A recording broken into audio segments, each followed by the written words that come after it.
Woo! Yo, what's going on? It's Terrell, Hall of Fame, D-Line, TBKC, and all that sweet, beautiful, wonderful shit. All right, let's talk about it. People often ask me, and this is the naive thinking, and I'm not trying to insult anybody, but when I talk about a dog that I like the physical appearance, why do I say it's still not what it's supposed to be? Well, this is the thing. Okay, I'll use this analogy. A Rottweiler and a Doberman can have puppies, of course. Well, the Rottweiler and the Doberman, you know what I mean, share certain genetics, but at the same time, they have a similar coat, very, very similar.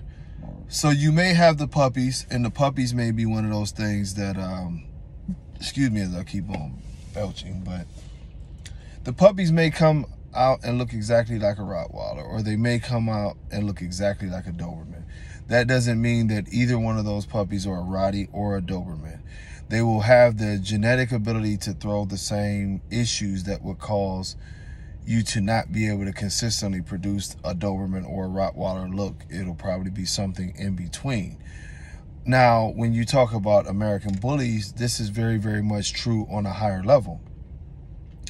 Just because you take a dog that has a bad heart murmur and you have a litter with this dog, maybe only 3 of the puppies out of the 6 puppies come out with heart murmurs. That doesn't mean that the 3 who don't get detected for the heart murmurs are in good shape.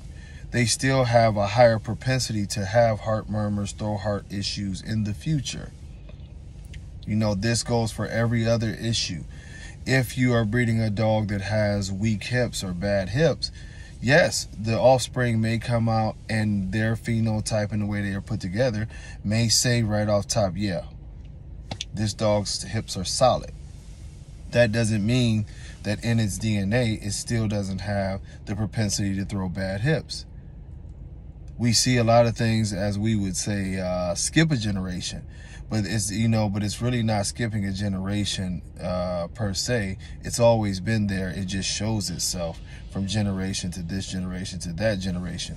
If you want to make better dogs, what's going to have to happen is you're going to have to start eliminating these issues in the first place. Then they don't have the opportunity to skip or hide or whatever other term you use. The American bully has gotten so bad that when we look at pedigrees, and that's a whole different story, but when we look at pedigrees, we see a lot of dogs that have certain issues behind them. We believe that just because you can have a great specimen up front, that it doesn't have those issues. We've heard about this in our community a lot, that where some of the more popular dogs throw some very, very bad flaws and some very, very bad issues, and they throw them consistently. And we continue to want to use the offspring that come out that may not show that issue in the first place. But then what happens is, just like their siblings who showed it up front, they throw it, secondary. People think I was being mean-spirited when I talked about the situation with Graham and the family that he comes from. No, it's not being mean-spirited. It's being realistic. I wasn't trying to be mean-spirited or hating or anything else when I talked about Dax. But these are proven issues that continue to happen. The heart murmurs, the bad hips, the other issues that come along with certain dogs in this particular community.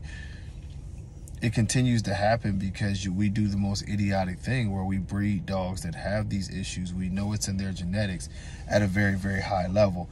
Why would you breed a dog like a ton and just keep breeding this dog knowing that the dog has issues, knowing that this family of dogs has issues? It is very, very important to pick dogs that don't have it in their genetic profile, or it's very, very unlikely in their genetic profile. When you know that this is up front, you know that this issue is continuing to happen. I don't care what the dogs are and what the issue is. It is very, very silly and naive of you to keep on breeding these dogs. You're going to make more sick dogs. You're going to make more unhealthy dogs. You're going to make more bad conformation dogs, and you're flooding the gene pool with these issues, which leads to my next video. But as you flood the gene pool, it just continues to mess up the breed, because you get more and more naive or uneducated breeders that want to keep on repopulating and mass populating our community with these unhealthy dogs. And this is why we've gotten to the point that we are now, where a lot of these dogs are just trash. And I'm just being realistic, you know what I mean? The thing of it is genetically, it's not all about phenotype. It's not just because a dog look good, you're a success. Just because you made one dog that comes about and it has great features, you're a success. Trust me, I've seen some dogs off of Miyagi, gorgeous. I got a picture of a couple of them. This one blue boy, just incredibly gorgeous dog, but I know the background on this dog too. As good as he looked, as good as he moved, when he started to produce, guess what he produced? He produced dogs like Miyagi. You had a lot of bold legs, you had some CCL issues, you had some heart murmurs, you had a lot of the same stuff. He came out damn near perfect, but he produced what his genetics said he was supposed to produce. You know, we got to do better in these aspects, y'all, because the breed is dying off, and it's dying off fast. Until next time, much love. Peace.